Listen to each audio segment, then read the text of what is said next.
What's up, everyone? Welcome to the podcast. I'm your host, Isaiah Copon. It's June 11, 2021, and this is Lift and Learn episode 39. In this episode, I'll be talking about a leg workout that you can do in the comfort of your own home, and I'll talk a bit about intuitive eating, a goal that most people should strive for. Before that, though, I'll talk a bit about what I've been up to lately, and that might include fitness-related topics, and it might not. If you want to follow me, your host, on Instagram, it's isaiah.copon, and you can also check out my website, isaiahcopon.com.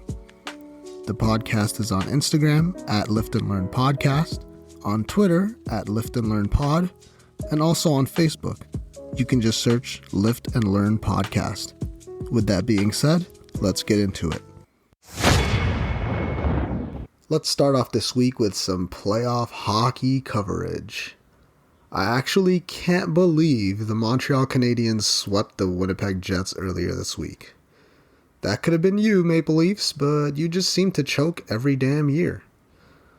Well, it actually wouldn't matter in the end since the winner of that series, which is now Montreal, gets to play the winner of the Colorado Avalanche versus Las Vegas series. Honestly, I've been saying for the past few weeks that Colorado is going to win the cup, and I was so wrong. Starting in Game 5, it looked like it was all in Colorado's hands. The series was tied 2-2. They were at home, leading 2-0 going into the third period, and basically the whole series changed at that point during that third period. Vegas managed to tie it up in regulation, and they won that game in overtime. I was already shocked at that one.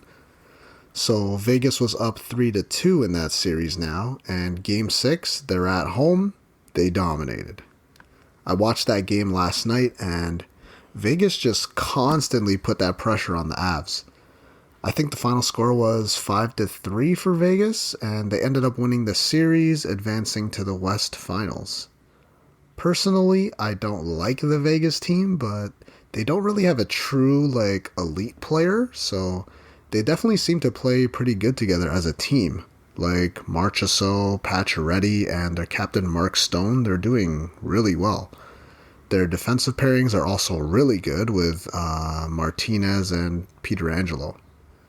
Big shout out to Brandon Saad, though, former Blackhawks player. He had a good playoff run with the Avalanche this year. He's a playoff player, man. He always shows up during the playoffs and scores huge goals. He had so many for the Blackhawks over the past years. On to the East, Tampa Bay and the Islanders advanced. The Tampa Bay series was over in 5 games, and I wasn't expecting the Islanders to make it past Boston, to be honest. They won in 6 games a few days ago, and they dominated in that Game 6. Kyle Palmieri is having one of the best playoff performances so far this playoffs, actually. And Travis Zajac, who I think they got from the Devils before the trade deadline, turned out to be a huge pickup. Regardless, I think Tampa Bay will be able to handle the Islanders in the East Finals, but honestly, what do I know? I thought Boston and Colorado were going to make deep playoff runs, and that didn't happen. But that's actually why I like watching hockey over basketball these days, because it's more unpredictable compared to the super team fest that is the NBA. And I guess we might as well move over to basketball. Also, don't worry guys, the playoffs will be over in a month, so you won't have to hear about this until the winter again. But damn, that Game 7 between Dallas and Clippers last weekend was a pretty good one. It went back and forth. I really wanted Dallas to win because I like watching Luka Doncic play, but maybe next year for him. The Clippers are now playing the Utah Jazz, and if I remember correctly, Utah was actually the number 1 seed in the West. Well, they're up 2-0 in the series against the Clippers, and Donovan Mitchell is averaging nearly 40 points, or actually maybe more than 40 points over the first 2 games in that series. Other than that, Denver is actually down in their series 2-0 against the Phoenix Suns. And speaking of Denver, the league finally crowned the MVP of the season, Nikola Jokic, who single-handedly won me my NBA fantasy this year. He averaged some crazy numbers this year, but now he has to find a way to will his team to the West Finals, so we'll see if he can pull it off without Jamal Murray. In the East, Atlanta and Philadelphia are tied 1-1 in that series, and I think Atlanta could pull off the upset in that one since Joel Embiid is playing a little bit injured, although he's still putting up pretty good numbers. I think he's playing through a little tear in his meniscus or something. The other series is the Brooklyn Nets versus the Bucks, and the Brooklyn Nets, who will likely win the championship this year, are up in that series 2-1. So there you go. Basketball update for the week. Oh, also, speaking of the Atlanta Hawks, I almost forgot to mention, I think, what's his name? There's another player on Atlanta who, I think it was another tear in his meniscus as well, and he's having season-ending surgery. I just forget his name right. Oh, that's DeAndre Hunter. Okay, there you go. DeAndre Hunter out for the season. He's going through some knee surgery. And actually, I'm going to mention a sport I don't think I've talked about on here before. Women's golf. Last week was the US Open, and a Filipino girl won it. She's half Filipino, half Japanese. She's 19 years old. Her name is Yuka Saso. Hopefully I'm pronouncing that correctly. That doesn't really sound Filipino to me, but hey, she's representing on the big stage. She was the first person from the Philippines to win a major golf title and also became the youngest female to do it. She tied that record to the day for the youngest person. Pretty cool stuff. With her and Olivia Rodrigo, things are looking up for the Filipinos in 2021. Last thing before we move on from sports, and I'm actually pretty upset that I'm even talking about it, but that Mayweather versus Logan Paul fight last weekend. Obviously, Mayweather showing why he's one of the GOATs, if not the GOAT in his sport, by beating up a YouTuber. Imagine that. Someone who's been training for 40 years to fight beats up somebody who's been training probably less than 2 years. It was a pretty boring fight. There was no way I was going to pay for some boring exhibition match. I mean, I think they did more hugging than actual punching, but I'm glad I didn't spend upwards of $50 on something like that. And if you have Disney Plus, then you should spend some time watching a few things on there, like I wanted to do this week, but just couldn't find the time. I think it was last weekend, Raya and the Last Dragon came out officially into the free version of Disney Plus, so you don't have to pay for early access for that one anymore. I seriously need to watch that one soon, since I liked the How to Train Your Dragon movies, and does Disney ever really make anything bad these days? I know the movie isn't related to How to Train Your Dragon series, but I'm just going to assume this one's going to be good, even though they're not related at all. But, I'll watch anything with dragons. And every Wednesday, starting 2 days ago, there's going to be weekly episodes of a new series on Disney Plus, Loki. So there's more Marvel stuff to watch. I still didn't finish that Winter Soldier one, but Loki I actually started this past week. I watched the first episode last night, and it was a little bit boring since they spent a lot of time creating the plot for the season, but I'm sure it's going to be another hit for Disney. I think I read that it broke the record for first day Disney Plus streams, so that's a good start. Loki's character was pretty funny in the Avengers and in the Thor series too, so I'm sure it'll be another good series to watch once a week like WandaVision was. Onto some tech this week. Apple had their yearly WWDC this year. They were rumored to be showing off some new MacBook Pros with a new chip, but it looks like we'll have to wait longer for those ones. It is time for me to probably upgrade my laptop, but like I said, I guess I gotta wait a little bit longer. There were a bunch of iOS 15, watchOS 8 stuff, and a bunch of macOS stuff since it was all about software at this event. Nothing really stood out to me besides being able to FaceTime anyone now, basically. You'll soon be able to just get a link and share it with others, and that's going to support Android and Windows computers as well, so that's pretty cool. I'd say it's a few years too late, since when they initially announced FaceTime, whenever it was even Steve Jobs who announced that. They said that FaceTime would be open source or they'd share the API or something like that. Well, it's finally here, and it could be quite a game changer because there's a bunch of Zoom features on there, and we'll see if they can cut their way into that video conferencing type of market. I'm sure when people catch on to using this, it's probably going to end up being better than Zoom. So what else happened at the event? There's going to be AirPlay for Mac coming soon, which is a nice touch. And this universal control thing where your mouse can go from a Mac display to the iMac or to the iPad as well. It's pretty cool, but I don't know if I'll really use most of the features they showed off during the event, to be honest. A little side note, actually, since I'm talking about Apple. The American Heart Association officially said this week that MagSafe, which is Apple's wireless charging thingy with magnets, apparently they can interfere with cardiac devices like pacemakers and stuff. So it's, and I quote, has clinically significant risk. Anyways, Jeff Bezos, I still don't know how to pronounce this guy's name, but Jeff Bezos, he says he's going to be one of the people who's going to be heading to space pretty soon. He's known to be the CEO of Amazon until he steps down on July 5th, but he has another company called Blue Origin, and they're sending a rocket up to space on July 20th.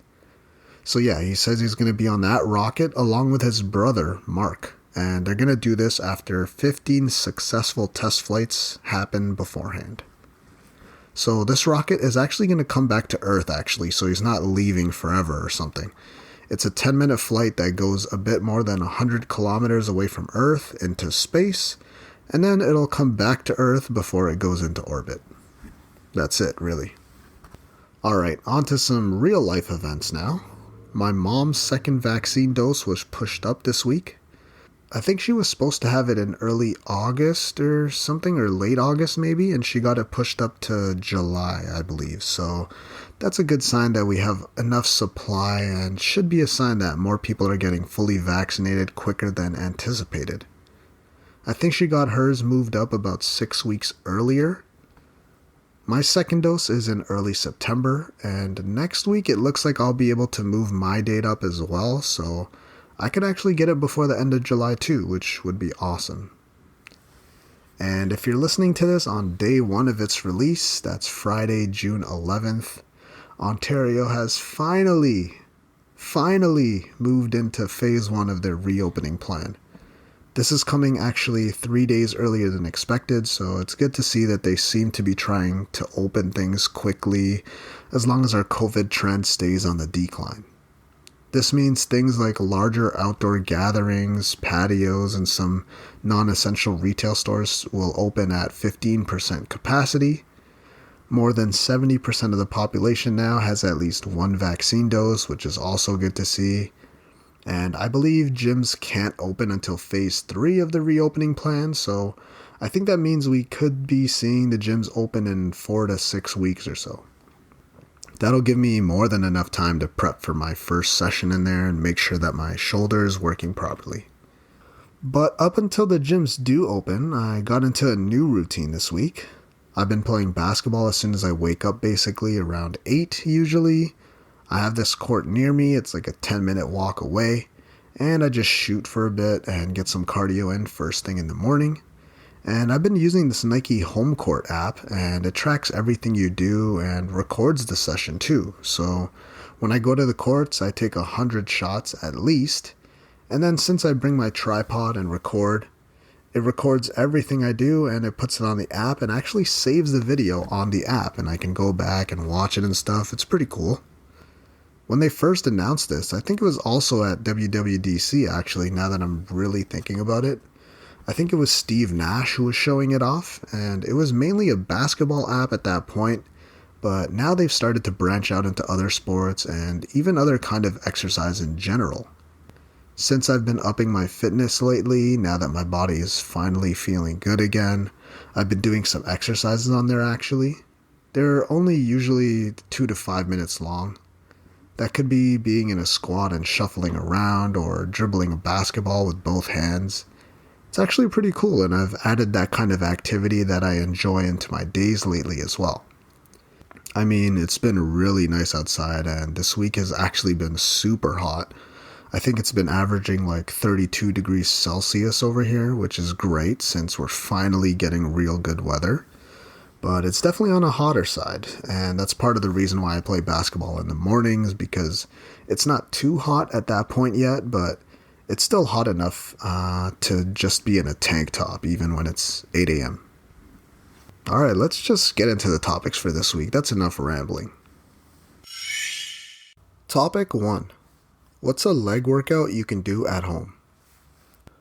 So with the gyms hopefully opening in less than 6 weeks for me, and hopefully for others listening out there, I figured I'd give you guys a workout that you can just do at home to get you ready for when the gyms do open.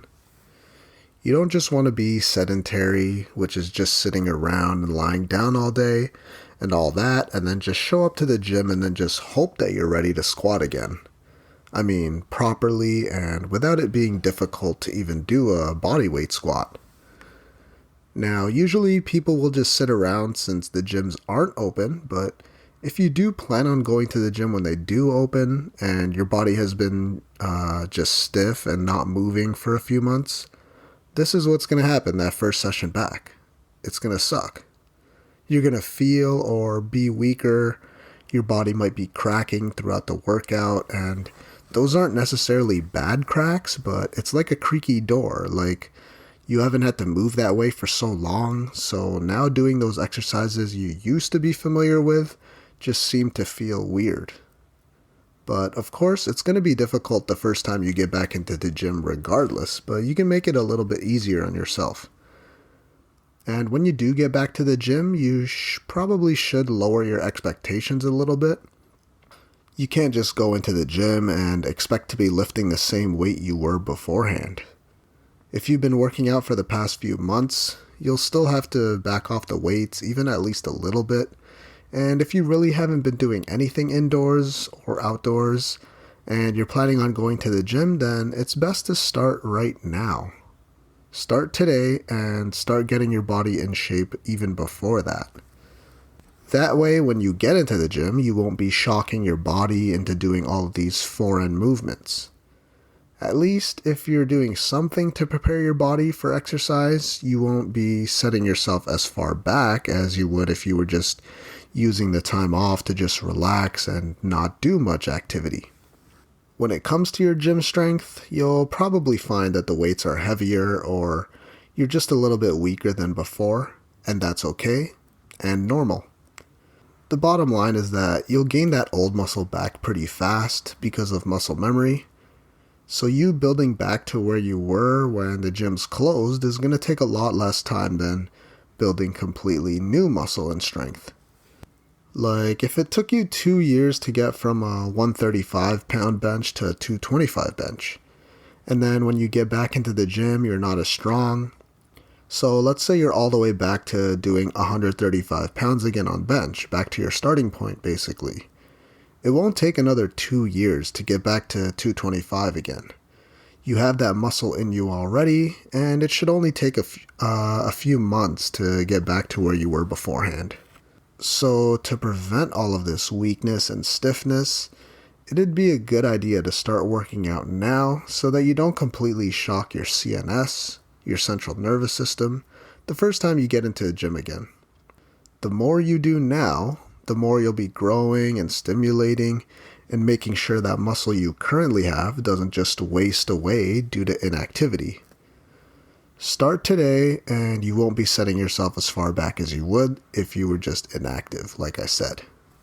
So basically you should be doing something at home, anything. It doesn't really have to be that intense, at least at first. It can start with just some mobility work, and that's always good to do at the bare minimum. Things like fire hydrants and donkey kicks could be great to toss in there, but that's more of a good warm-up for most people. But if you were in the gym squatting and deadlifting before, then here's a pretty good workout that you can do at home just to make sure that you're still pushing yourself a little bit. A basic workout could be doing a few sets of bodyweight squats, since that targets basically your whole lower body. And you can make that more intense by doing goblet squats with whatever weights you have at home. Maybe you have dumbbells or kettlebells, or maybe just something like a big bag of rice works here too if you need the extra weight to create that intensity. Another exercise are lunges, which is another great overall leg and glute builder as well. And you can up that intensity by doing walking lunges. That'll make it more difficult. And something like Bulgarian split squats can be even tougher as well, especially if you have dumbbells, but honestly, even just body weight, that one's going to be difficult for most people. I know it is for me. So we got squats, lunges, and at home you can even mimic a deadlift variation with whatever weights you have too. Training at home, I've been doing a lot of singular leg or arm movements. So when it comes to doing lower body exercises, I've been doing single leg deadlifts, which are also pretty challenging and gives you that added or extra difficulty of trying to keep your balance. Something that you may not be challenging when your gym routine constantly consists of barbell squats and conventional or sumo deadlifts. Step-ups are another great one to do if you have access to stairs in your place. That can actually be a pretty good exercise to build up some cardio endurance along with building the quads and glutes as well. Like I've said before, if you're working out at home, it's a good idea to challenge yourself in new ways, like doing those isolation and balance exercises. I'm pretty transparent with you guys, the listeners, about how my workouts are going, and I'll tell you exactly how my lower workouts have been, or my lower body workouts, sorry. Now, my goals are to increase my vert a little bit, like my jump ability. I'm trying to improve that a little bit and just maintain whatever muscles I have in my lower body. And doing that at home is a little bit difficult since I was squatting nearly 300 pounds pretty consistently in the gym before I got back to Canada 2 months ago. So one of the routines I've been doing, I think I said it earlier, I've been using the Nike Home Court app, and I've been doing some squatting in there and some exercises to increase my vertical. But that's not a main point of my training when it comes to actually trying to maintain my leg strength or whatever leg muscles I have. And since I'm trying to increase my vertical jump a little bit and training a little bit more for athletic purposes, my lower body routine on some days of the week consists of things like jump squats, or shuffling in a squat position, or exploding off one leg from a lunge position. Now, I don't recommend anyone listening who's overweight to do a routine like this because it is high intensity. That means it'll be tough on your joints, and it's probably not a good idea for you to be jumping around. It could hurt your knees if you're not prepared for that kind of intensity. In terms of actual lifting, my routine has pretty much been the same for the past few months. I've been doing Bulgarian split squats since I find that to be a pretty good and difficult alternative to doing barbell squats. I do goblet squats and the single leg deadlifts I mentioned earlier, and I'm constantly practicing a pistol squat, which is difficult for me. I've also been working on an overhead squat, so doing a squat while keeping my arms directly above my head. And I've been working on that one for a while now, and that's become even more important for me now that I'm recovering from my dislocated shoulder. It's helped me with overall mobility in the squat and for my shoulders because it's still tough for me to bring my left arm over my head and behind my body. If you're at home and aren't doing much, then start now. It doesn't have to be intense to start, but track it and make it harder next week. And over time, you should start to see physical changes, along with an increase in strength and muscle. When it comes to working out your lower body at home, it's going to be a little bit more difficult to come up with exercises that actually challenge you, like squatting or deadlifting hundreds of pounds. But it's a good idea to just do something so that your brain doesn't forget about these movements and you don't lose the mobility you once had. If you've been in lockdown since October of last year, like us Ontarians, then you might notice a huge difference in mobility if you haven't been training consistently, and you don't want to be that way when the gyms do open up in a few weeks. So, after you're done listening to this podcast, go for a walk and do some exercises. That way you'll be prepared when the gyms do open up again. Topic 2. What exactly is intuitive eating? This is actually a really good question, one that has gained a lot of traction over the past few years, even though it's been around for decades. Well, intuitive eating, it's a way of eating, but not a diet. It's where you eat when you're hungry and stop when you're full, basically. And most people do that, I think, but sometimes people overeat if they're eating a food that they like. But intuitive eating also has to do with the differences between actually being physically hungry or just eating for emotional purposes. That could mean actually being physically hungry versus eating foods like a certain snack you're craving and eating that all the time. Or you eat certain bad foods because you're depressed or feeling down. You need to identify that. This way of eating is meant to give you a healthy and positive attitude when it comes to food and the way you look. When it comes to eating intuitively, you don't eat to the point of overfilling your stomach. Just eat until you're comfortably hungry. Maybe that means being aware of the food you're eating, not just thinking about eating as much of it as you can because it tastes so good. And this is common, especially when it comes to highly processed foods or snacks or desserts. You've probably heard someone say that they have two stomachs, one for like normal food and one for desserts or cheat meals or whatever. Eating intuitively is a skill you have to learn, and it might take a few years to get to a point like this because it's based on your body, listening to your body, and eating what it wants. The thing is, when I say this might mean you're going to eat highly processed foods all day and night since that's what your body or your brain wants. The thing is, if you're going to ignore those negative signs that comes with eating those foods, like having rough nights of sleep or feeling lethargic throughout the day, then this is going to be a lot harder to implement into your life. And it may not be for everyone, to be honest. This is why you need to listen to your body properly and what it's telling you. I went over tracking your fitness journey in last week's episode, and you can't really get to intuitive eating unless you track your food and know what most foods contain. You need to first track to know what's in your food. That'll keep you aware of what you're eating. I think it's a mandatory step when it comes to intuitive eating.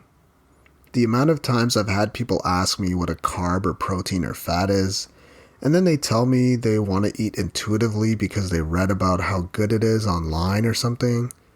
I mean, if you don't know what a carb, protein, or fat is, I think you need to learn about that first. And being a personal trainer, or if you're in the fitness industry, this seems like common knowledge, but for most people, it's something that you're going to have to learn. When it comes to intuitive eating, there are certain steps to get there, and that's why I said this process could take months or even years to get to. So tracking will help you identify what's in the foods you're eating. You don't necessarily need to memorize everything, but after weighing food for a few weeks or months, you should be able to get the hang of it and be able to estimate generally what you're eating. And that's because you have that experience and that learned skill. Now, it's always good every once in a while to make sure you do track a whole day completely to make sure those estimated measurements in your head are still decently accurate. But the point is, that's what the tracking is there for you to basically know more about the foods you're eating. It's going to be a learning experience, honestly. When you do generally know the macros and micros of certain foods, it could give you that awareness, and maybe you might want to think about substituting certain foods. Like, for example, I love bacon, and I'll eat it once in a while, but More times than not, I'll swap out the real good and oily bacon for something that's a little bit more healthier, like pea meal bacon. It doesn't taste as good, but it's worth it for what you're actually getting, especially if you're not moving much. 2 pieces of bacon have something like upwards of 20 grams of fat for just 2 pieces of bacon and only like 5 grams of protein. Like I said, I don't cut it out completely, but I realize that eating that every single day might not necessarily lead to health problems for me in the future, but it will increase my risk of getting some kind of heart health problem or something along those lines. Food tracking and apps like MyFitnessPal will make you aware of those foods that you eat on a day-to-day basis, and knowing that, you should be able to make little improvements like that. Tracking your food will help identify what foods you need and what amount of calories you need to be eating to lose weight, to gain weight, or maintain the weight you're at. Track your food and look back on it, study it, and you'll learn from it. You'll learn what your body enjoys and doesn't like. For example, maybe you'll find out you're a bit lactose intolerant and you gain a little bloat maybe when you have 2 cups of milk a day or something along those lines. And you may not have celiac disease, but maybe you do find that gluten actually does create problems within your body. Some kind of gluten sensitivity isn't uncommon, and not just because the media says that a gluten-free diet is the way to go.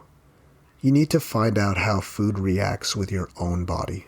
Food is a tough one to tackle since your diet has probably been shaped culturally and how your family eats. Like I've said before, I'm Filipino, and that means I grew up eating rice with every meal, along with foods that are really high in sodium, salt, and fat as well. And when I got into school for fitness and health, I quickly realized that eating those foods wouldn't be beneficial for my health and wouldn't be exactly the best thing to be eating when it comes to building muscle or being healthy in general. That doesn't mean I never eat Filipino foods though. I still do, but I eat it less, of course. And I just do more planning when it comes to eating those types of foods. Everybody at some point should be able to just generally eat whatever they want without having to necessarily track it and maintain a healthy body weight. That's what I think the main goal of intuitive eating is. Tracking your food and measuring it out constantly is a time sink, and nobody's gonna want to do that for every single meal they eat until the day we die just to stay in shape.